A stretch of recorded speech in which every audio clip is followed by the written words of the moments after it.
Bien, ahora sí iniciamos. Los saludo nuevamente, mis hermanos. Buenos días, el Señor les bendiga. Me da mucho gusto verte, Max. Te vi el otro día en la cámara. Me da mucho gusto verte, hermana María, que estén con nosotros. Que el Señor los bendiga. Amén. Vamos a continuar con la temática de lo que es la Cena del Señor. Creemos, mis hermanos, que hay mucho más detrás de este mandato que el Señor nos dejó de celebrar la Cena del Señor, de recordar su muerte, resurrección, de su venida. Creemos que esto es muchísimo más profundo de lo que nosotros hemos creído, de lo que nos habían enseñado. Creemos que esto es tan profundo que de ahí depende mucho de lo que estamos viviendo el día de hoy. Y voy a hacer, la temática del día de hoy es la Navidad. Aunque la Navidad ya pasó hace unos días, mis hermanos, pero yo quiero ligar la Cena del Señor con la Navidad. ¿Qué es la Navidad? La Navidad no es la celebración que acabamos de tener en el mundo. Eso es un invento.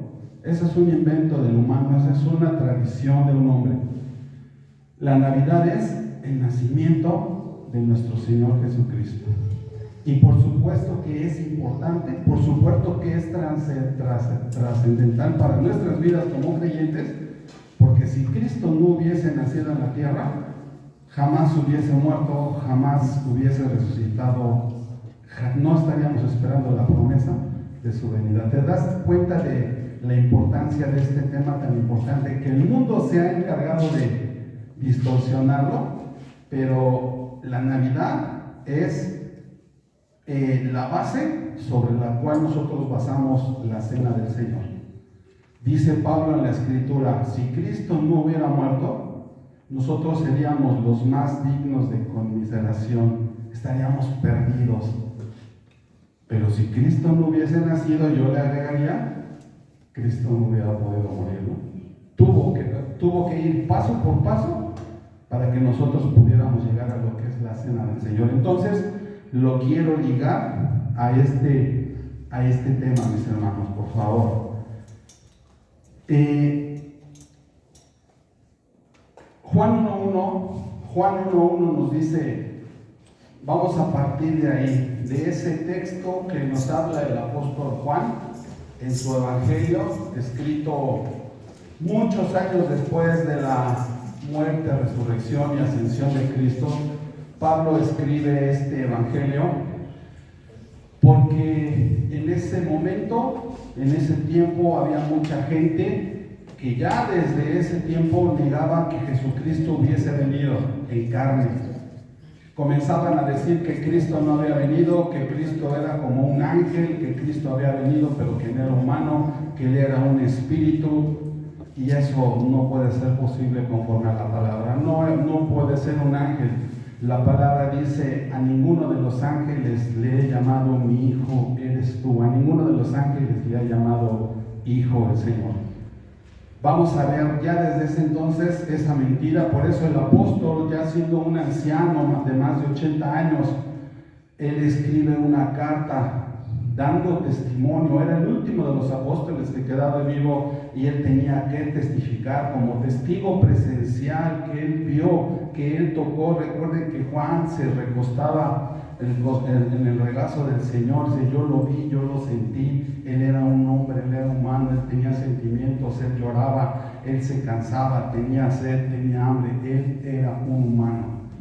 Juan 1.1: en el principio era el Verbo, y el Verbo era con Dios, y el Verbo era Dios. Una versión que yo leí, la primera versión de la Biblia que yo leí, dice así: en el principio era Cristo, y Cristo era con Dios, y Cristo era Dios. Más claro ni el agua. Cristo estaba con Dios porque Cristo era Dios, porque Dios es Cristo.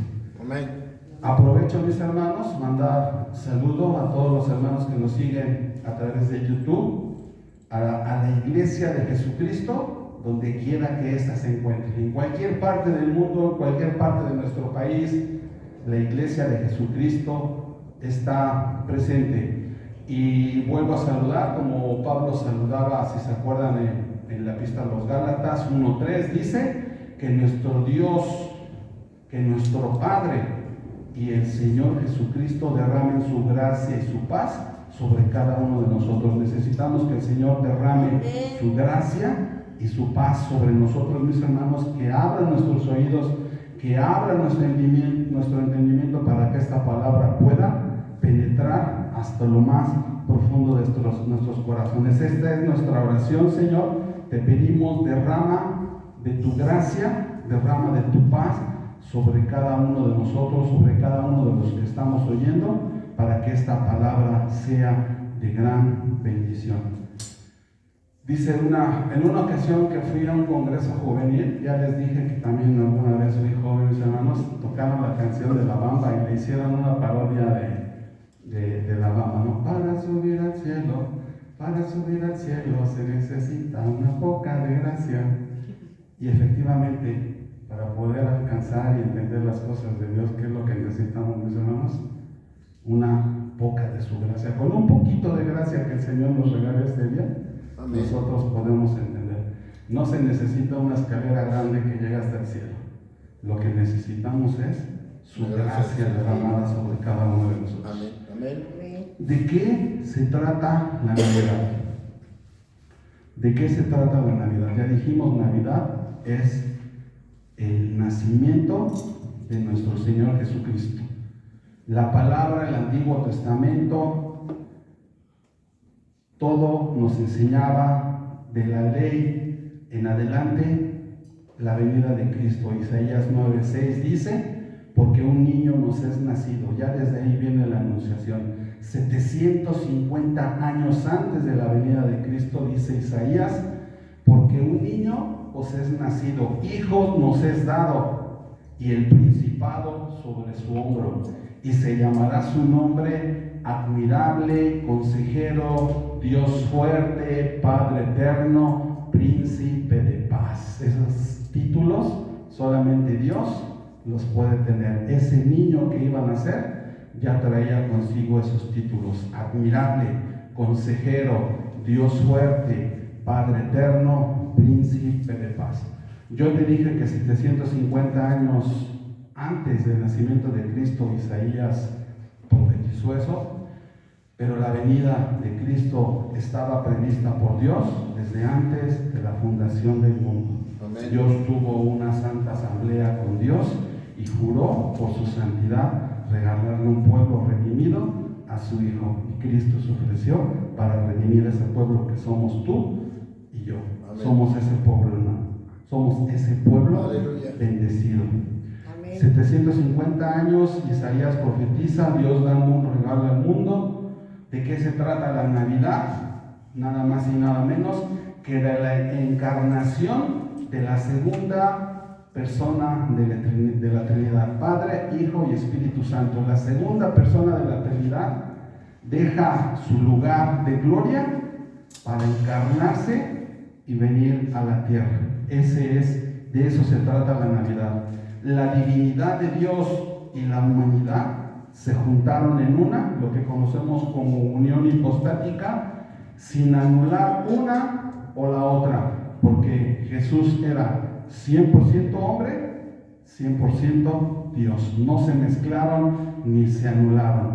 Jesús poseía todos los atributos, ya los hemos estudiado: santidad, omnisciencia, omnipresencia, amor, misericordia, la seidad de Dios en Jesús. Todos los atributos, los 20 y tantos atributos que estuvimos estudiando, mis hermanos, todos eran contenidos con Él, pero a la vez era un ser humano. Juan testificó de ello.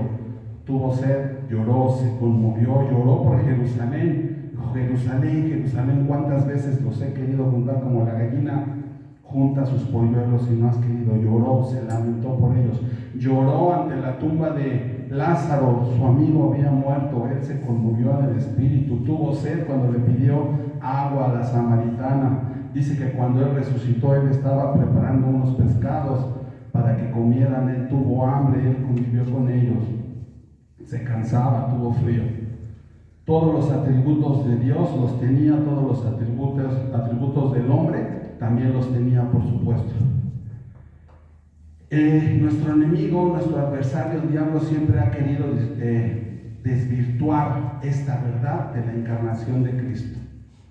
Por eso Juan tiene que escribir este evangelio. Por eso está la primera, segunda, segunda y tercera epístola, de Juan. Por eso escribe, para decir: yo soy testigo, yo lo vi, yo lo palpé, yo lo sentí, yo hablé con él, yo conviví con él. Juan era el último. Primera de Juan 1:1 nos dice de la siguiente manera: lo que existía desde el principio, desde antes de la creación de este mundo, lo que hemos oído, lo que hemos visto con nuestros ojos. Juan diciendo: yo lo vi, yo lo contemplé y yo lo palpé con mis propias manos. Primera de Juan 1:1. Yo lo palpé, yo puedo testificar que Jesús era un ser humano. Está diciendo todo esto acerca del verbo de vida. Versículo 2 dice: pues la vida fue manifestada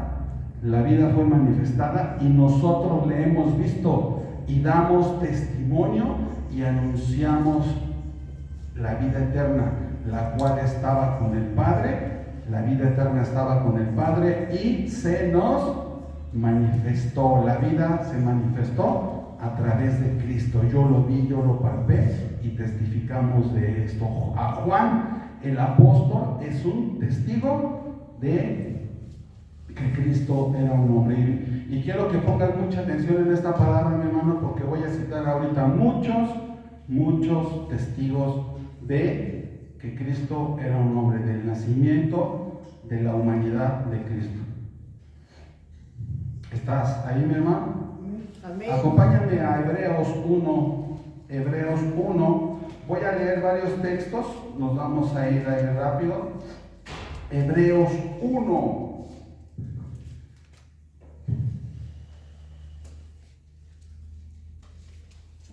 Quiero establecer varias cosas en este día, mi hermano, y es necesario que revisemos esto para que quede bien claro y bien entendido lo que es la Navidad y qué tiene que ver con la cena del Señor.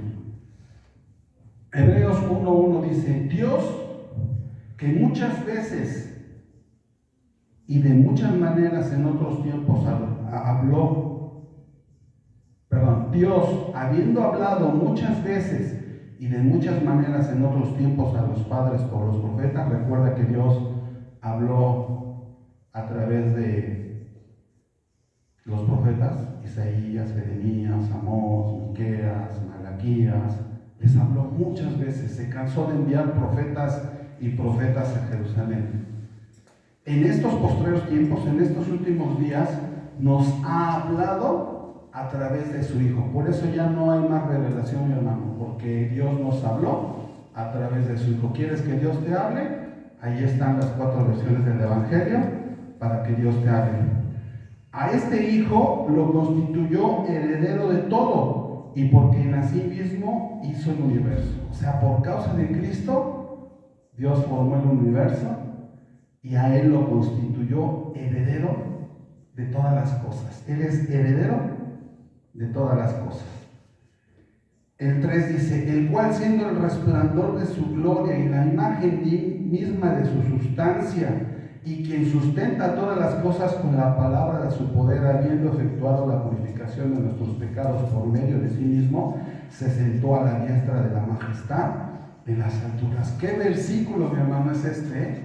¿Qué versículo tan grande, tan maravilloso? Dice que Jesús es el resplandor de la gloria de Dios. ¿Quieres ver a Dios? Tienes que ver a Jesús para poder ver a Dios. Amén. Él es la imagen misma de su sustancia, es la esencia de Dios.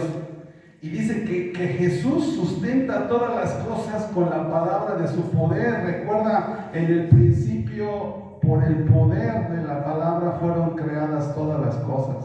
El poder de Cristo Jesús, mi hermano.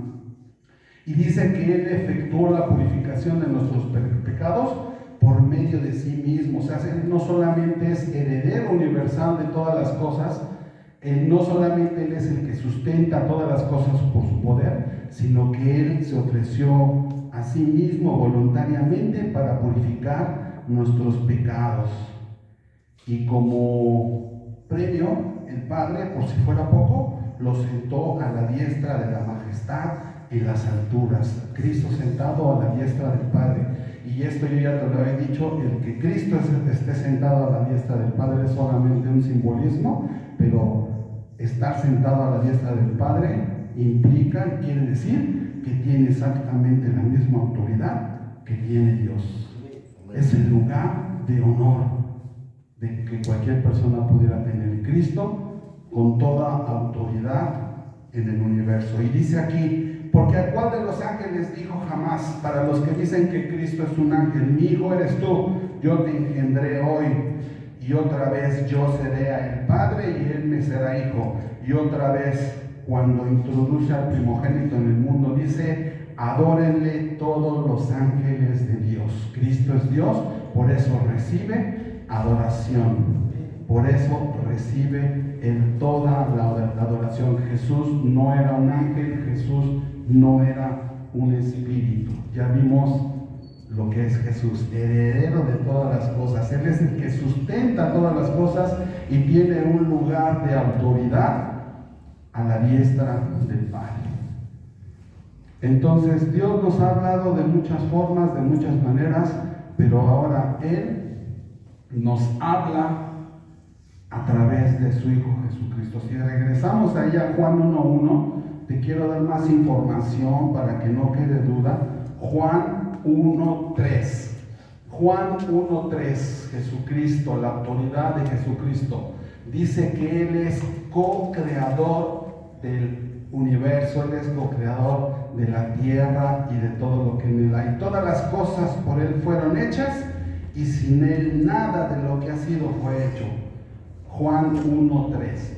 Todas las cosas que tú puedes ver, mi hermano, incluyéndote a ti, el universo, el cielo, las estrellas, el mar, los planetas, todo lo que hay más allá y más allá y más allá, fueron creados por Él. Está hablando, si te vas un poquito más arriba, ya leímos el texto, el verbo de Dios que es Cristo.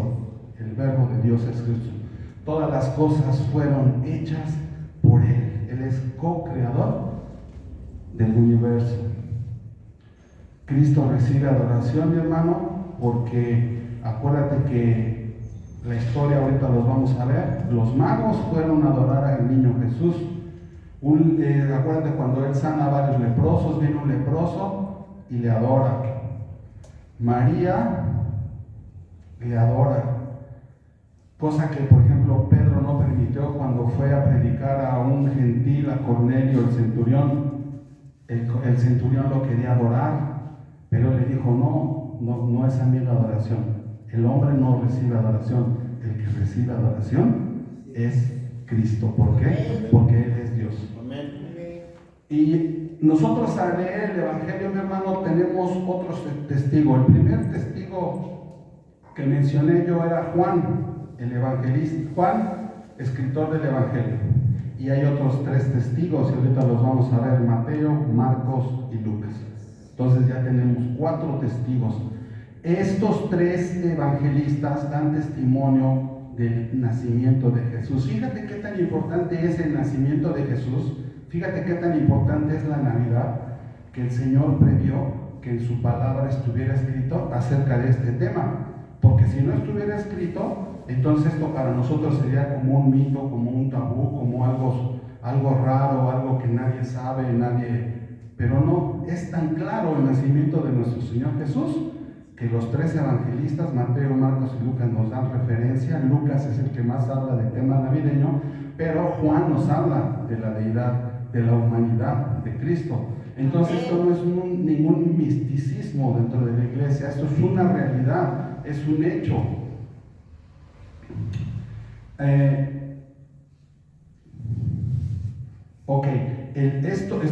Todavía estoy, mi hermano, en la introducción. Tenme un poquito de paciencia, te quiero llevar ahorita al Evangelio nuevamente. Entonces ya dijimos que en este nacimiento tenemos la encarnación en el tiempo del Dios eterno. Voy a repetir, tenemos la encarnación en el tiempo del Dios eterno. Acuérdate cuando hablamos de la seidad, que dijimos Dios es autoexistente, independiente de toda su creación, que Dios es espíritu y que es eterno. Dios no se mueve en el tiempo. Para Él no hay un día, un año, un mes. Dios es eterno, en la eternidad no hay tiempo. Pero ese Dios eterno tuvo que encarnarse en el tiempo de nosotros. Por eso dice que el niño Jesús nació y que crecía, y manda algunos mensajes donde ya tenía 6 años, y después dice que la edad de Jesús era como de 30 años cuando comienza su ministerio. Ahí sí podía medir cronológicamente la edad de Jesús, porque ya era un humano. Pero anteriormente a ello, Dios es eterno y no lo podemos meter en el mismo paquete. Acuérdate, cuando estudiamos la deidad de Dios, una de las primeras cosas que tenemos que tener cuidado es en creer que Dios es igual que nosotros. Dios es totalmente diferente a los humanos. Tú no puedes concebir a Dios con tu mente humana. Entonces, por eso tenemos que entender todas estas cosas. El Dios de la seidad, el Dios autoexistente, eterno, sin limitaciones del tiempo y sobre todo de la carne. ¿Cómo comienza Juan su evangelio? Ahí mismo en Juan 1, donde estamos, ya leímos el versículo 3, y dice el versículo 4: en él estaba la vida, y la vida era la luz de los hombres.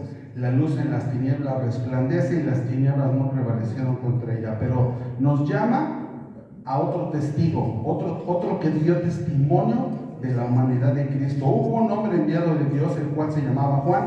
Este vino por testimonio, para que diese testimonio. Te fijas lo que dice la palabra: para que diese testimonio de la luz, a fin de que todos creyesen por él.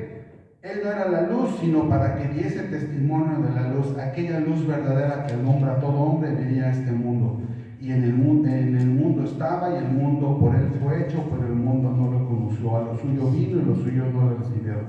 Mas a todos los que recibieron, a los que creen en su nombre, les dio potestad de ser hechos hijos de Dios, los cuales no son engendrados de sangre, ni voluntad de carne, ni de voluntad de varón, sino de Dios.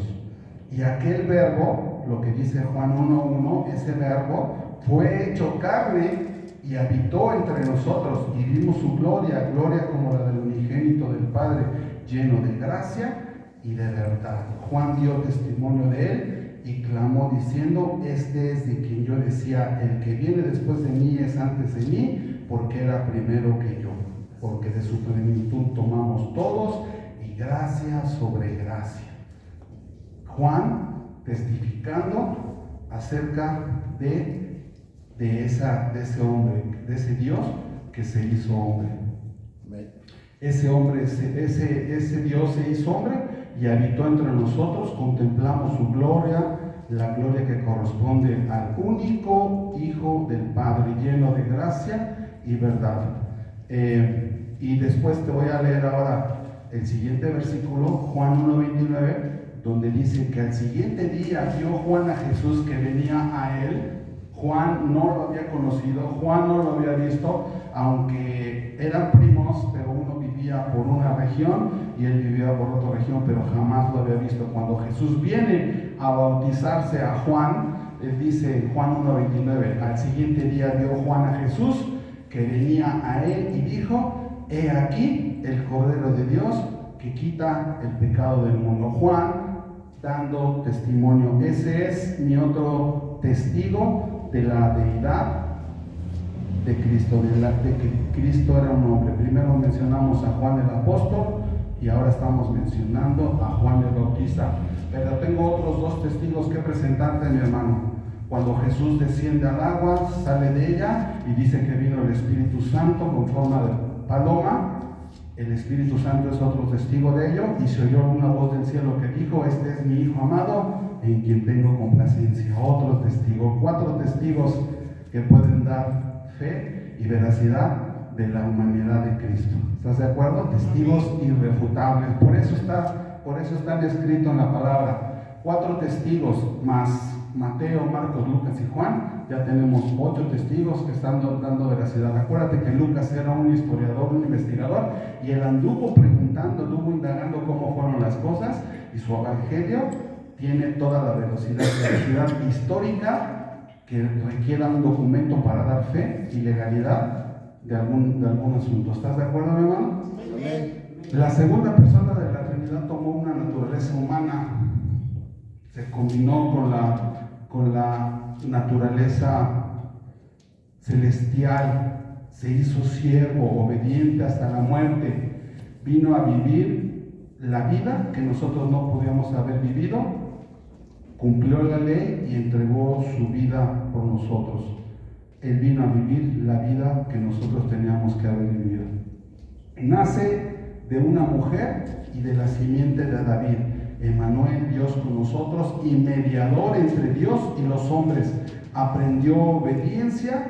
El nacimiento de Jesús, mi hermano, somos los más beneficiados de este nacimiento, porque con el nacimiento de Jesús da inicio la dispensación de la gracia. ¿Estás de acuerdo? Nosotros vivimos bajo la dispensación de la gracia.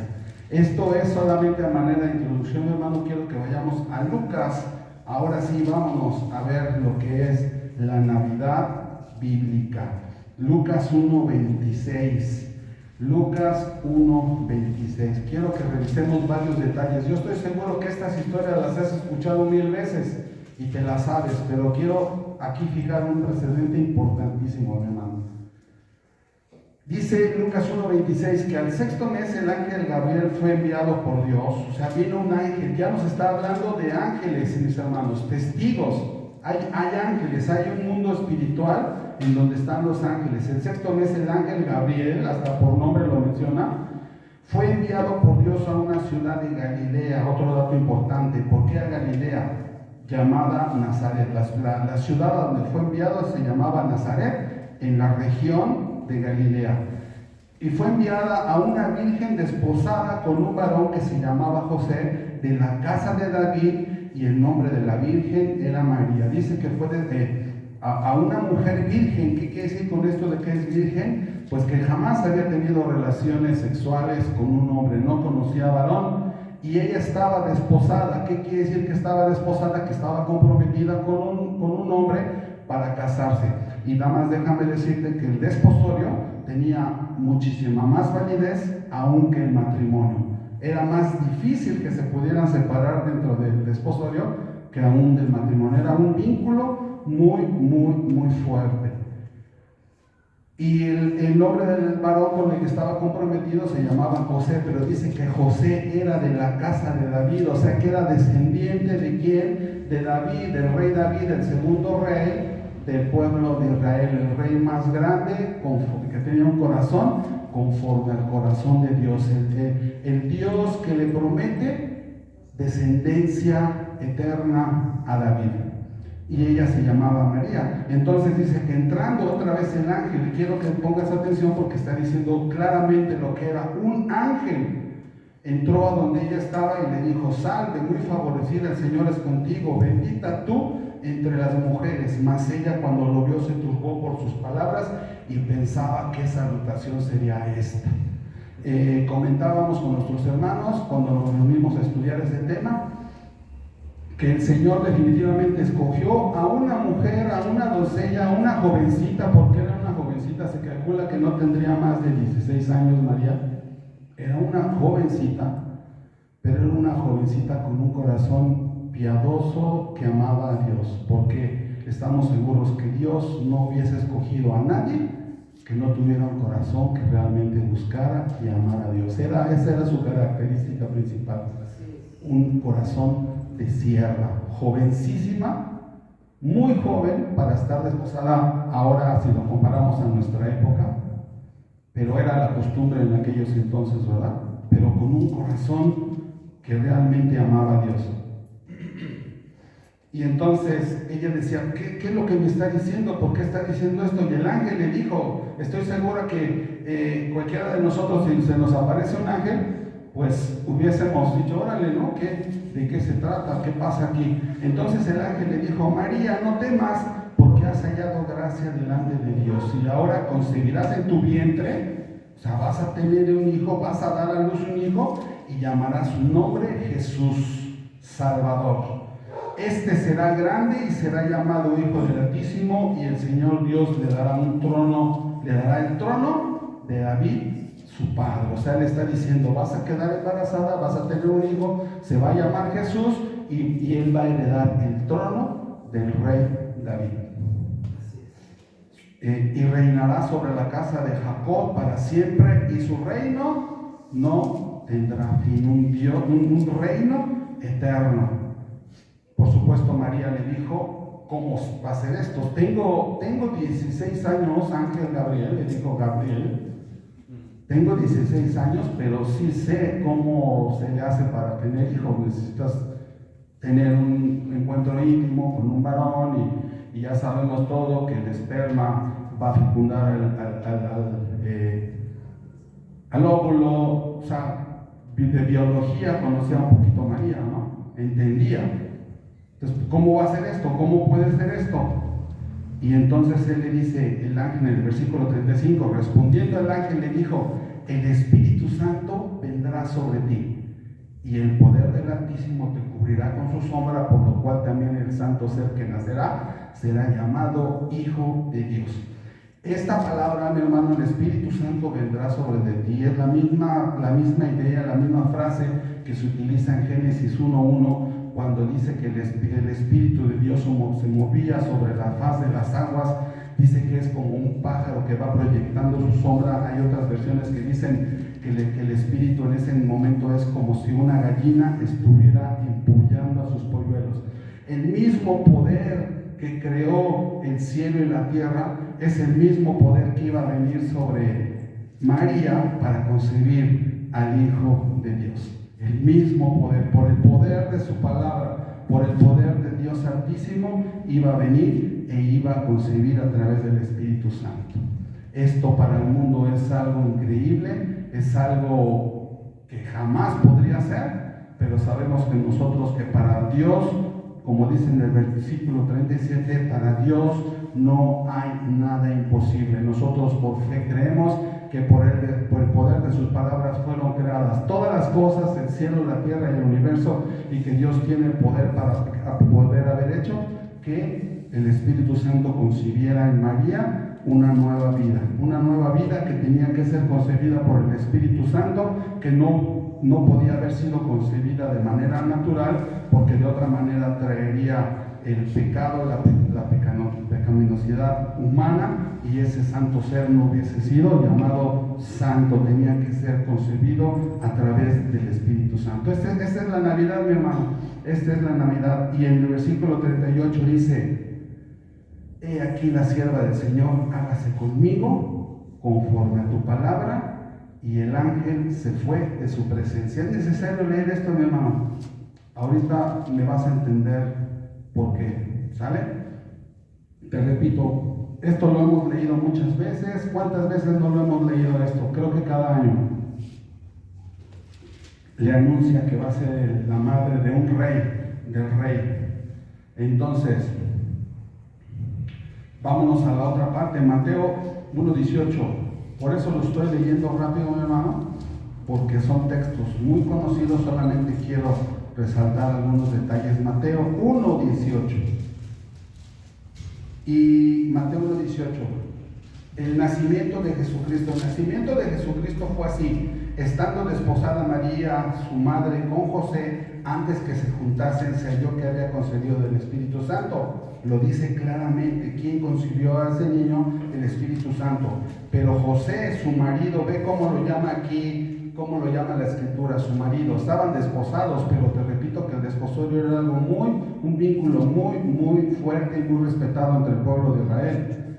Dice que su marido era justo. Por supuesto que Dios escogió también a un joven virtuoso, un joven que amaba a Dios, un joven con un corazón sensible a Dios. Él era justo y no quería infamarla, quiso dejarle el secreto. Eso de que no quería infamarla es de que él no quería hacer quedar mal su reputación. ¿Por qué? Porque de acuerdo a la ley, si María había sido desposada con José y se hallaba que ella había concebido un hijo y que no era de José, lo que la ley, lo que José podía hacer es acusarla ante los jueces, y María hubiese sido apedreada. María hubiese sido merecedora a a morir, a ser flagelada con piedras. Ella hubiera muerto y ahí hubiera acabado. Pero Dios conocía el corazón de José y dice en el versículo 20 que Dios, previendo todo esto, he aquí un ángel del Señor le apareció en sueños y le dijo: José, hijo de David, no temas recibir a María tu mujer, porque lo que en ella es engendrado del Espíritu Santo es, y dará a luz un hijo. Vuelve a mencionar que es del Espíritu Santo, y llamará su nombre Jesús, porque él salvará a su pueblo de sus pecados. Entonces era difícil que María le pudiera decir a José: estoy embarazada, porque pues obviamente José había respetado el desposorio, y lo más natural en ese momento es que pues él la dejara y se separara, ¿verdad? Pero tiene que intervenir el ángel, un ángel que le vuelve a decir que es concebida por el Espíritu Santo, el poder del Altísimo, por la palabra creadora. Jesús fue concebido. Dios tenía todo bajo su autoridad, todo lo iba hilando. Amén. Ok. Entonces dice Lucas 2.1. Vámonos a Lucas 2.1. Esta historia complementa a la que estamos leyendo. Cuando Jesús nació en Belén de Judea, en los días del rey Herodes, vinieron del oriente a Jerusalén. Perdón, creo que me brinqué una parte. Nos vamos a ir a Lucas 2, perdón, sí me brinqué esa parte, mi hermano. Lucas 2, voy rápido, quiero sentar ahí algunos precedentes. Lucas 2. Aconteció en aquellos días que se promulgó un edicto de parte de Augusto César, que él era el emperador de Roma, que todo el mundo del imperio fuera empadronado, de todo lo que era su imperio en ese momento fuera empadronado. Él quería saber cuántos súbditos tenía, con la finalidad de ¿qué? De recaudar muchos impuestos para los tesoros de Roma. Ese era su único interés. A él no le interesaban sus gobernados. Y este primer censo se hizo siendo Cirenio gobernador de Siria, e iban todos para ser empadronados cada uno a su ciudad. Y José subió de Galilea, de la ciudad de Nazaret, a Judea, a la ciudad de David, que se llama Belén, por cuanto era de la casa y familia de David, para ser empadronado con María su mujer, desposada con él, la cual estaba embarazada. José tiene que ir de Galilea a Nazaret con su mujer, prácticamente a punto de dar a luz, con todo el riesgo que eso llevaba, de que quizás Jesús pudiera nacer en el camino, pudiera dar luz ahí, pero ellos, obedientes a sus gobernantes, se fueron de Nazaret a Belén, porque de ahí era José. Recuerden que ya habíamos leído que él era descendiente de la casa de David. Por eso se fue para allá, se fueron para ser censados. Y aconteció que estando ellos ahí se cumplieron los días de su alumbramiento. O sea, llegaron ahí, prácticamente dio a luz. Y dio a luz su hijo primogénito, su primer hijo, y lo envolvió en pañales, lo acostó en un pesebre porque no había lugar para ellos en el mesón. Tú te puedes preguntar por qué tuvo que nacer en Belén. Primeramente porque así Dios lo había establecido que naciera en Belén, ¿no? Si estaban en Nazaret, pues pudo haber nacido en Nazaret. ¿Cuál era la diferencia? Nada más que lo que yo veo aquí, que Jesús tuvo que nacer en Belén, porque Belén era la casa de donde David había salido. Y recordemos que Dios le dijo a David que le iba a dar una descendencia que no tendría fin, ¿no? El lugar de nacimiento de David era Belén. Recuerden cuando el profeta va a ungir a David, lo unge en Belén. Entonces tenía que ir a ese lugar que era de la casa de su padre David para ser ungido. En el mismo lugar donde fue ungido David, recuérdense cuando estaba cuidando las ovejas, lo mandan a llamar y ahí es ungido. ¿Por qué? Por la casa de David. No fue porque el gobernante hubiera dicho todos tienen que venir, fue por la soberanía de Dios que ya lo tenía planeado. Acuérdense que todo esto es un plan de salvación que fue trazado desde antes de la fundación del mundo. Ese es. Y el otro punto es el siguiente, mi hermano. Acuérdense cuando la palabra dice que restauraré el tabernáculo caído de la casa de David. ¿Se recuerdan esa frase? Muchos lo relacionan con la alabanza. Dicen, ay, es que la alabanza es el tabernáculo caído de David y Dios lo va a levantar. No. Desde mi punto de vista, el tabernáculo caído que Dios está restaurando es su genealogía a través de Jesús. Suena más lógico eso, ¿no? Suena más lógico. Dios le había dado una promesa. Acuérdate que David quería construirle una casa a Jehová y le dijo que él no, porque él había derramado mucha sangre. Pero Dios le dijo, yo te voy a construir una casa a ti. Y esta es la casa. A través de José y a través del nacimiento de Jesús, Dios estaba cumpliendo esta promesa. Por eso Jesús tenía que nacer en Belén. Belén, una ciudad pequeñita, más bien no era ciudad, era una aldea. Y hay algunas versiones que dicen que era una aldehuela, o sea, más pequeña todavía que una aldea. ¿Cuántas casitas te gusta que hubiera habido en ese lugar? 5 casitas, algo mucho. Lo que llamaríamos ahora una ranchería, prácticamente era nada. Por eso dice, de ti, Belén Efrata, me nacerá el que será rey, tú que eres la más pequeña. También simbolizando y dando a entender que Jesús iba a nacer en el lugar más modesto, quizás el más olvidado, porque Jesús pudo haber nacido en la capital de Roma, ¿no?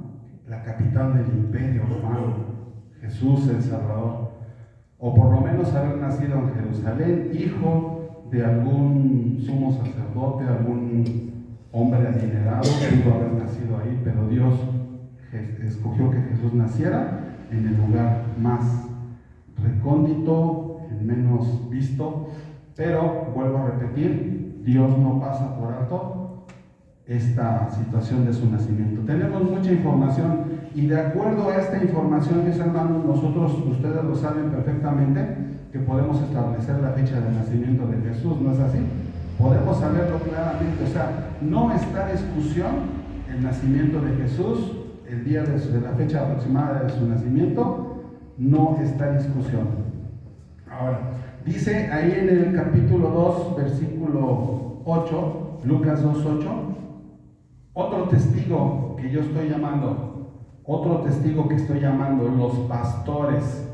Los pastores eran considerados pues del nivel más bajo de jerarquía, eran gente muy humilde, eran muy humildes, pero Dios les comparte a ellos la noticia. Había pastores en la misma región y velaban y guardaban las vigilias de la noche sobre su rebaño.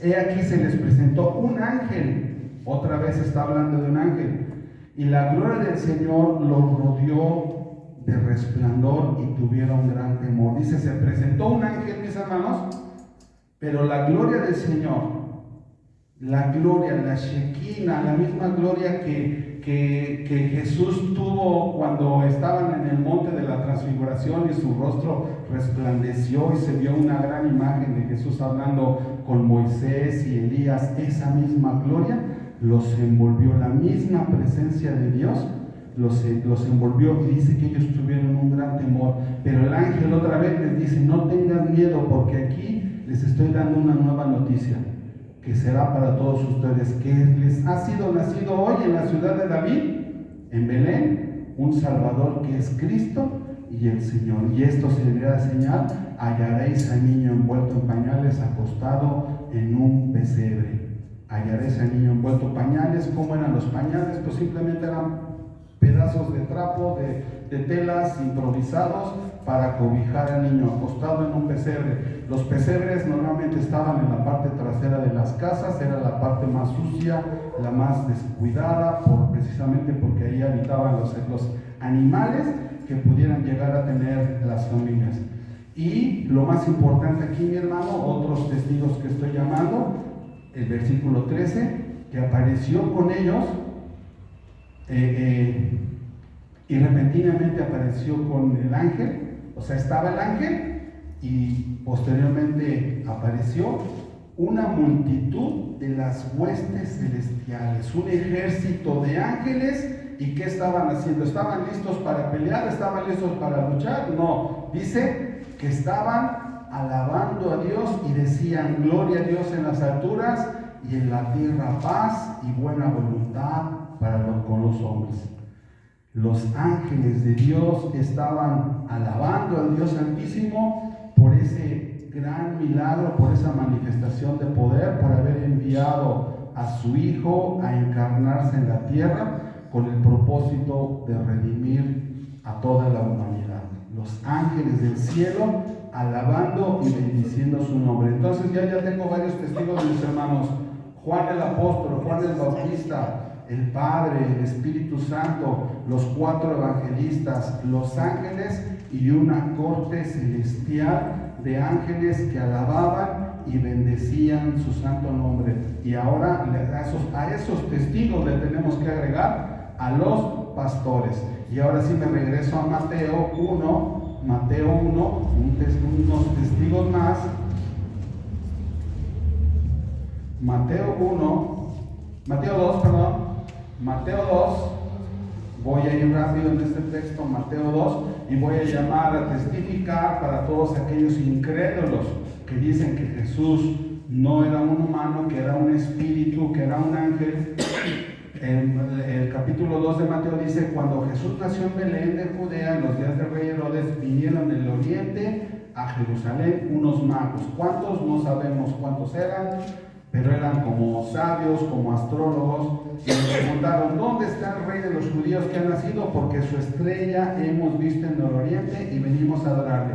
Ahí está haciendo la referencia a la señal que ellos habían visto desde el oriente. ¿De dónde eran estos magos? Del oriente. Pudieron haber sido de la India, pudieron haber sido de cualquier país del oriente donde ellos venían, pero venían de muy lejos a adorarle, a darle adoración, porque él era Dios.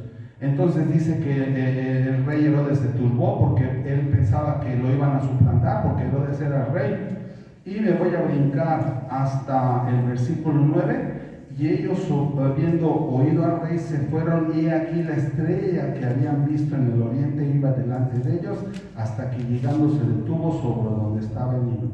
Quiero nada más llamar tu atención aquí a 2 hechos. En el versículo 2 dice que su estrella hemos visto en el oriente. O sea, hubo una estrella que los guió hasta Jerusalén. Y después se desapareció la estrella.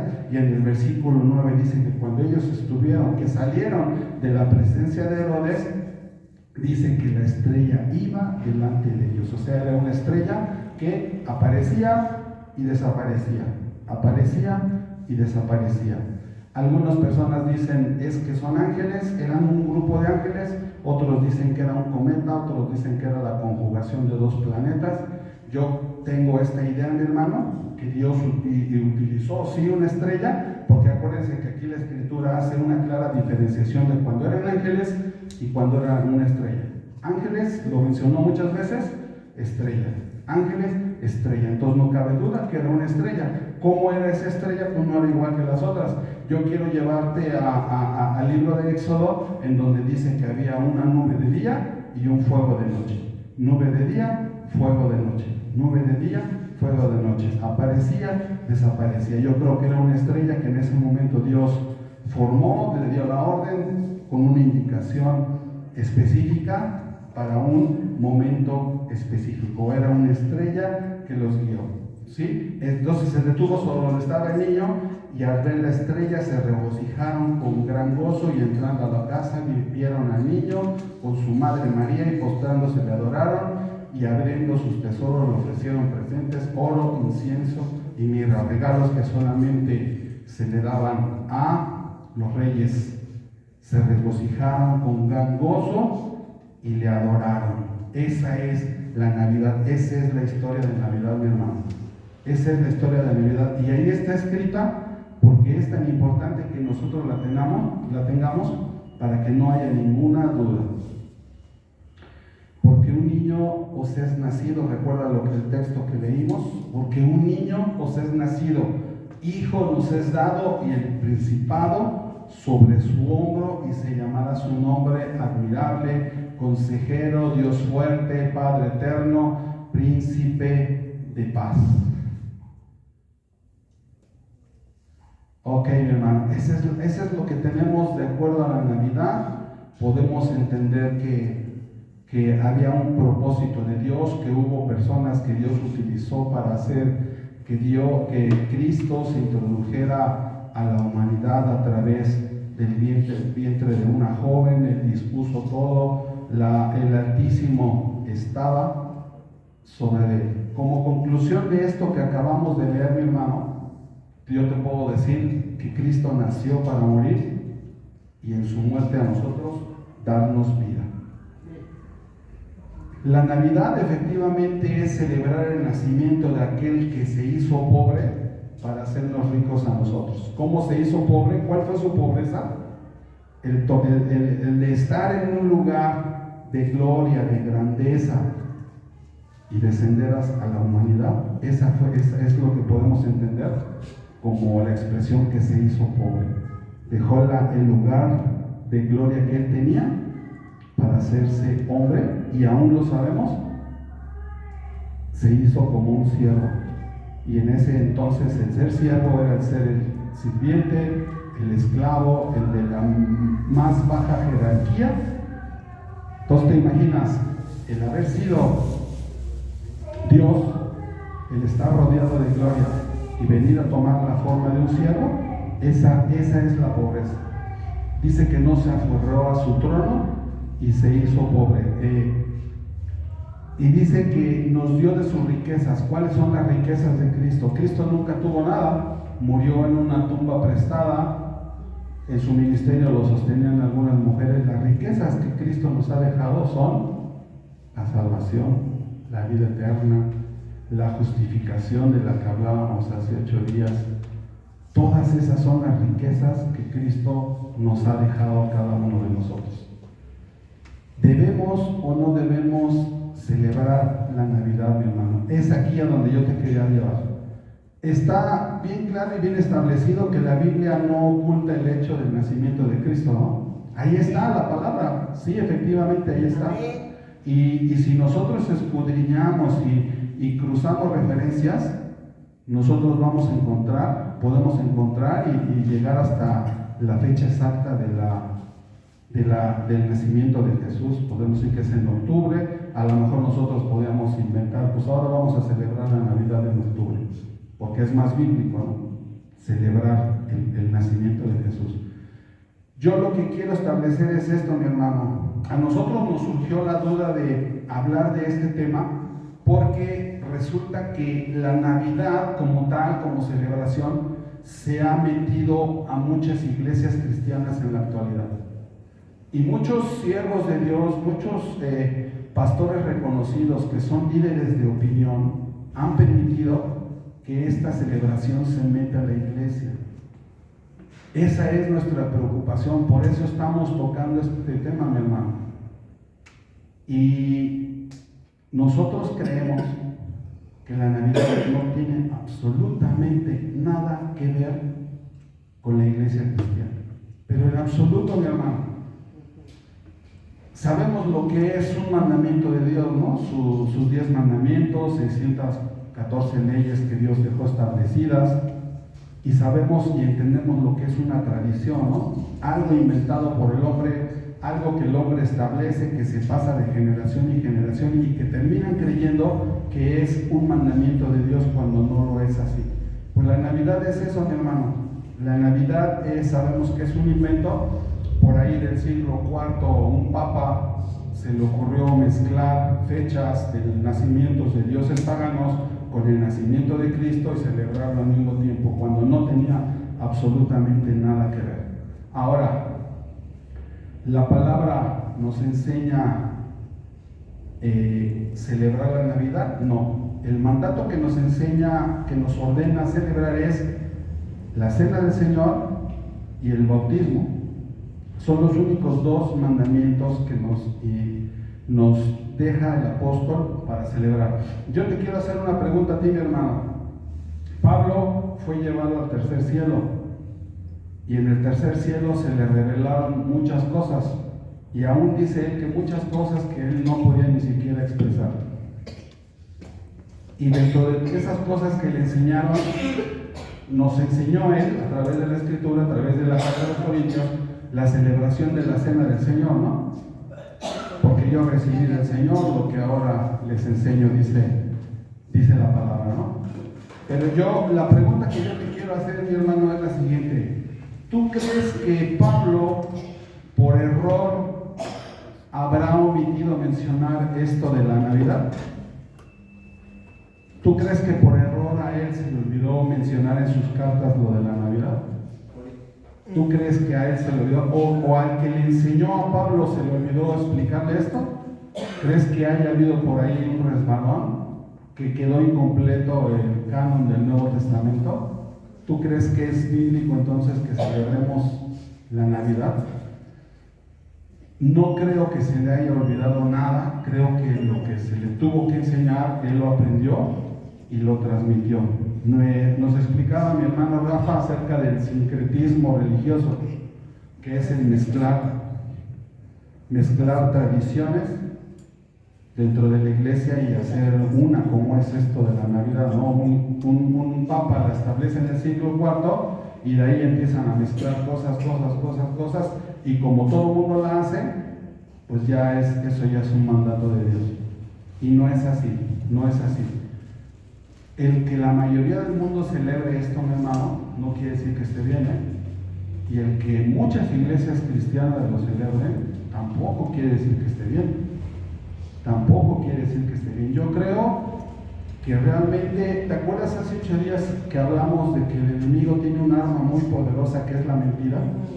Y vimos cómo funcionaba y cómo actuaba, y pues esa mentira se ha ido metiendo cada vez más, y no solamente ha vuelto al mundo, sino que ha entrado ya en la iglesia y la ha contaminado, la ha pervertido. ¿Te acuerdas que eso era lo que Pablo discutía con los Gálatas? Yo les enseñé una doctrina, y han entrado por lobos rapaces, falsos maestros, que han pervertido y que han distorsionado y que les están enseñando otras cosas que no vienen en la palabra de Dios. Eso es lo que está sucediendo. Nosotros queremos con esta enseñanza establecer un punto bien claro. No es una doctrina, porque esto no es una doctrina bíblica fundamental, mi hermano, pero sí una postura clara acerca de que nosotros consideramos que la iglesia de Jesucristo no tiene nada que hacer, nada que celebrar con respecto a la Navidad que el mundo celebra. No tenemos absolutamente nada que hacer con ello. Así es. De los pastores que yo escuché, hermano, porque hay algunos que yo sigo, ellos dicen, es que en este momento la gente está muy sensible y si tú les hablas de Dios, ellos te van. Yo considero que es el momento menos oportuno para hablar de la palabra. A ellos no les interesa. ¿Tú crees que este sea el momento en que tú puedes ir a compartirles cuando están con la copa de vino, tomando en la fiesta? ¿Tú crees que en ese momento te van a escuchar? No te escuchan. Ellos celebran una Navidad, pero ni siquiera entienden lo que significa la Navidad. El nacimiento de un Salvador. Si tú les dices que necesitas un Salvador, te van a decir, ¿cuál Salvador? Yo no necesito nada, yo estoy bien. Lo que vimos cuando vimos el tema de la salvación, ¿te acuerdas? ¿Cuáles son las preguntas que te van a decir? Pues si yo no le hago mal a nadie, yo no, al contrario, hasta ayudo. Ellos te van a dar un montón de explicaciones para justificar que ellos no necesitan nada, pero ¿cómo sí pueden celebrar la Navidad, el nacimiento de Cristo? Entonces es solamente envolver en una tradición, ¿no? Dice su palabra, Marcos 7:7, este pueblo de labios me honra, pero no hay nada, solamente apariencias. Ustedes dicen que aman su venida. ¿Cuál venida? Pero solo es palabrería, religiosidades, porque su corazón está lejos de mí y están enseñando tradiciones, y a través de esas tradiciones están invalidando el mandamiento. Nos decía mi hermano Rafa, si la iglesia cristiana y el mundo están celebrando algo juntos, si era así, ¿verdad, mi hermano? Hay algo raro, ¿no? Ahora resulta que la Navidad está uniendo a la iglesia con el mundo. ¿Tú crees que sea así? La Navidad puede unificar al mundo, a las tinieblas con la luz, las puede juntar. La Navidad puede juntarnos en eso. No, sí. Yo les ponía un ejemplo a mis hermanos y que yo les explico a los chicos en la escuela cuando viene esta temporada y ponemos la canción de Noche de Paz. Sucedió en unas trincheras en la Primera o Segunda Guerra Mundial, no sé cuál fue, ya ni me acuerdo, que había batallas entre el ejército alemán y el ejército ruso, pero era un 24 de diciembre. Y como ese era el día en que el niño Jesús había nacido, la guerra se detuvo por un día. Salieron los soldados de sus trincheras, salieron los otros soldados y se reunieron, se abrazaron. Hay hasta películas de esto. Sacaron lo que tenían porque se estaban muriendo de hambre y ahí sale uno con un pedacito de queso y le comparte al otro y se dan su abrazo y que Dios te bendiga, bro, y ya saben, ¿no? Se termina el 24 y cada quien a su trinchera y otra vez. Es un bonito ejemplo de lo que la Navidad pudo haber hecho, ¿no? Paró la guerra, pero al otro día continuaron en lo mismo, ¿no? Pues la idea era matarlos, porque te matan, me matas o te mato, no había de otra, ¿no?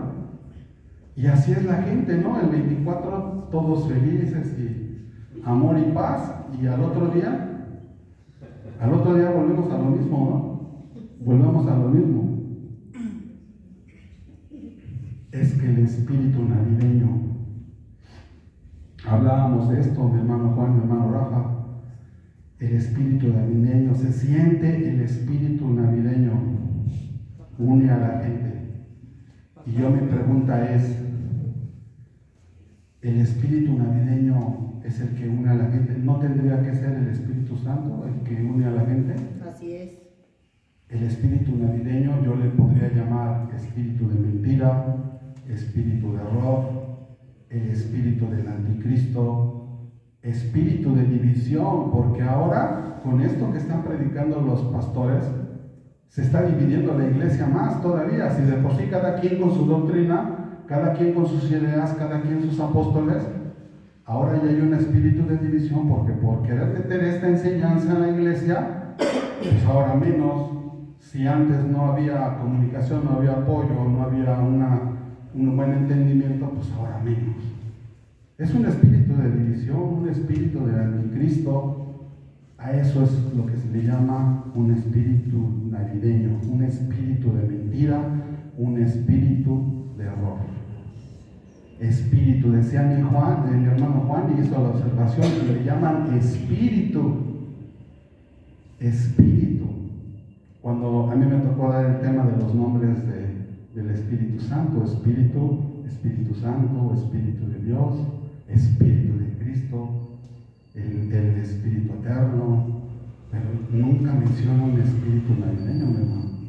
¿Ves cómo el enemigo se encarga de distorsionar? ¿Ves cómo esa arma tan poderosa que es la mentira está surtiendo efecto? Se está surtiendo un gran efecto. ¿Cuál es la única forma en que nosotros podemos contrarrestar esa mentira?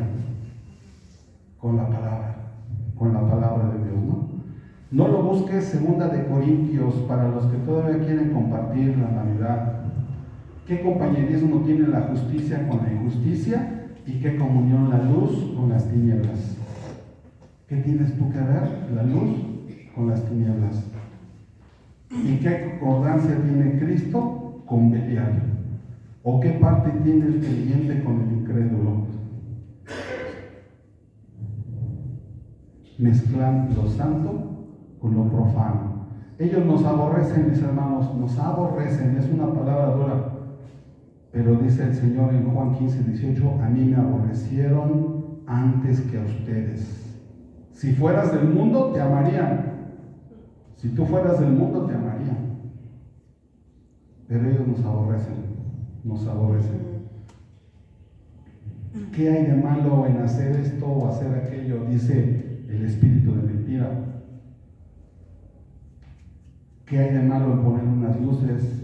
¿Qué hay de malo en poner un árbol? ¿Qué hay de malo en celebrar esto o aquello?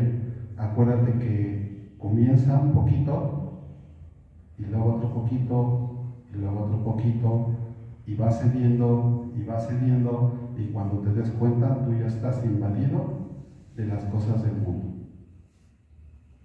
Tienes que marcar una línea clara de lo que tú crees. Santiago 4:4 nos dice: oh almas adúlteras. Ve cómo te ve el Señor cuando tú pones tu arbolito de Navidad o quieres ir a la fiesta. ¿No sabes que la amistad del mundo es enemistad con Dios? Cualquiera que se quiera ser amigo del mundo se constituye enemigo de Dios. ¿Quieres poner tu arbolito?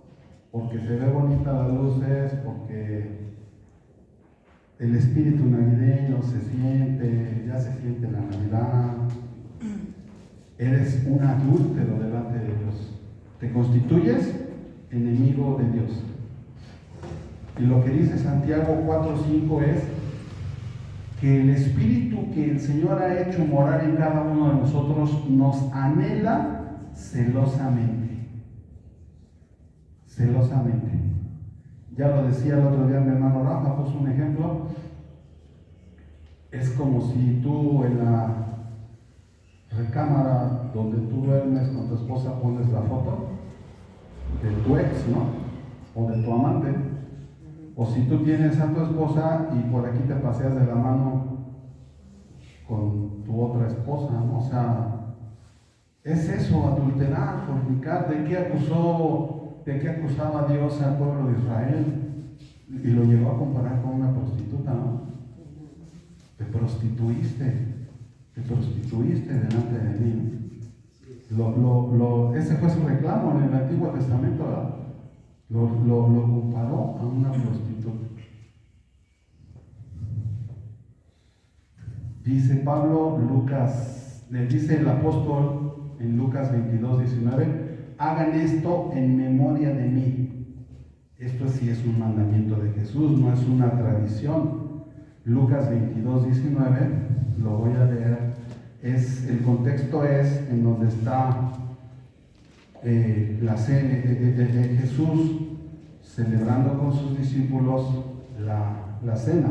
Jesús 22:19. Y tomó el pan y dio gracias y lo partió y lo dio diciendo: este es mi cuerpo que por vosotros es dado, haced esto en memoria de mí. Y esto fue lo mismo que Pablo le fue enseñado en el cielo. Primera de Corintios 11:23, la misma enseñanza, el mismo espíritu que les está enseñando, el mismo espíritu le enseñó lo mismo. Pablo lo pudo haber distorsionado o a uno de ellos se le pudo haber enseñado diferente. Primera de Corintios 11:23, el texto que siempre tomamos como referencia para celebrar la cena, dice: y habiendo dado gracias, lo partió y dijo: tomad, comed, esto es mi cuerpo que por vosotros es partido.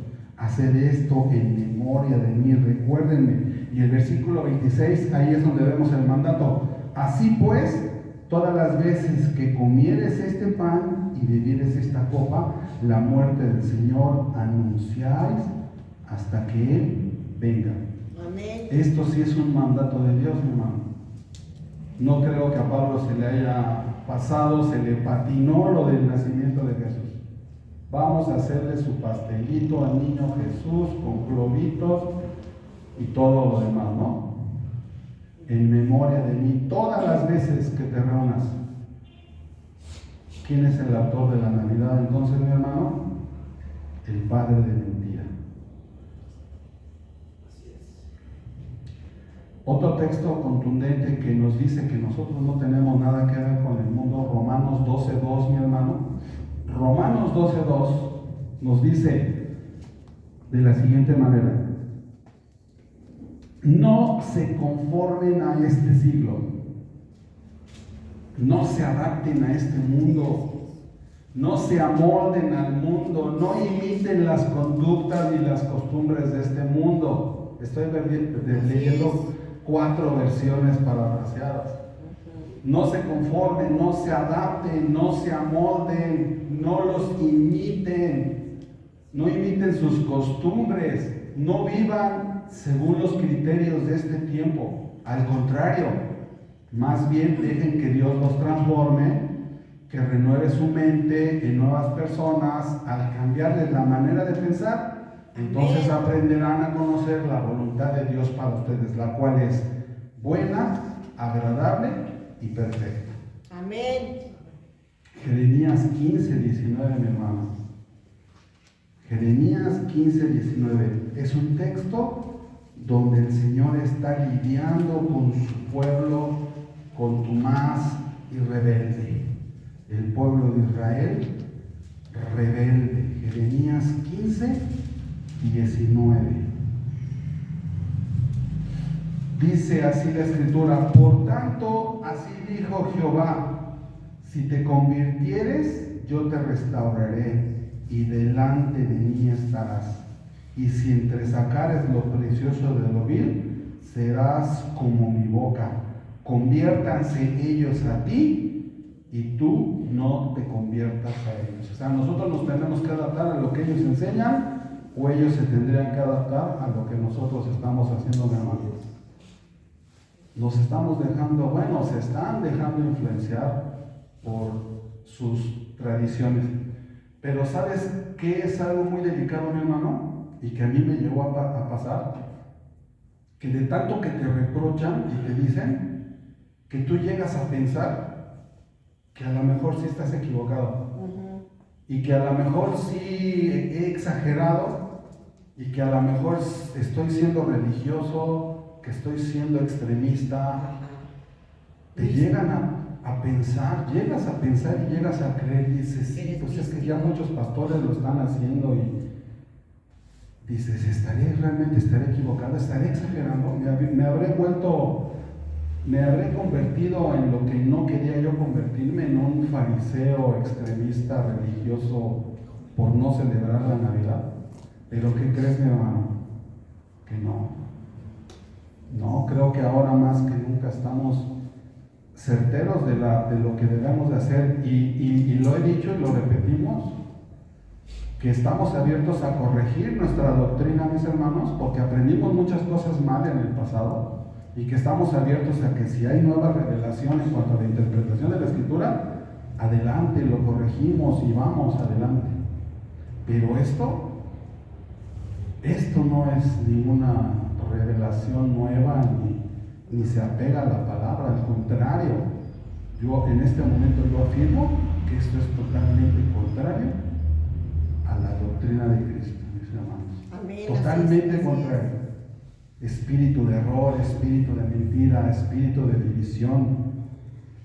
Eso es lo que es el espíritu de la verdad. Conviértanse ellos a ti, y no se conviertan tú a ellos. Estoy terminando, mi hermano. La Navidad es un distractor.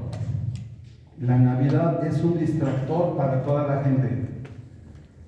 Comentaba con mis hermanos que la historia de la humanidad hasta nuestros tiempos tiene aproximadamente 6.000 años. En los primeros 2.000 años vimos del Génesis hasta el tiempo de Noé. Aproximadamente han transcurrido 2.000 años. Y en el tiempo de Noé, Dios destruyó a la humanidad a través del agua, y vino el arca de salvación, que representa a Cristo como el arca de salvación. Del tiempo de Noé al tiempo de Jesús fueron otros 2.000 años aproximadamente. La ley, todas sus enseñanzas, las ordenanzas de sacrificios de animales y todo eso, todo simbolizaba a Cristo. Y Cristo vino, 2.000 años, ya vino Cristo. Y de Cristo a nuestra fecha, de Cristo a este momento, son aproximadamente otros 2.000 años.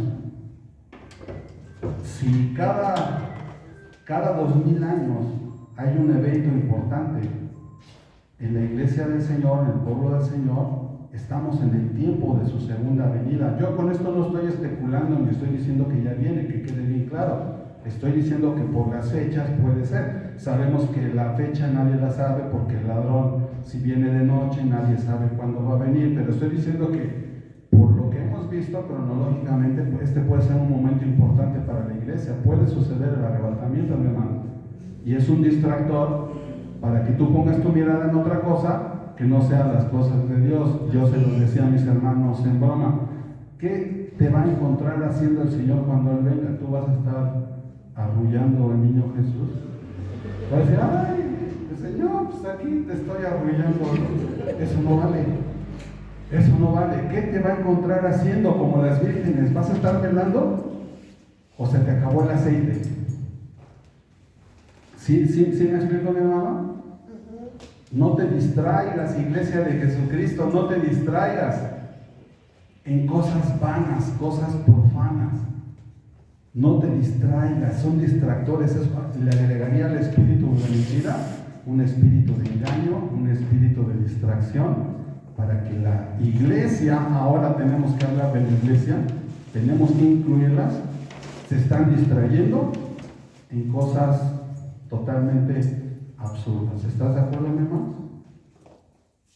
Maranata, Maranata, Cristo viene. ¿Estás preparado? ¿Estamos enfocados en lo que realmente es la venida del Señor? La Navidad es un distractor, mi hermano.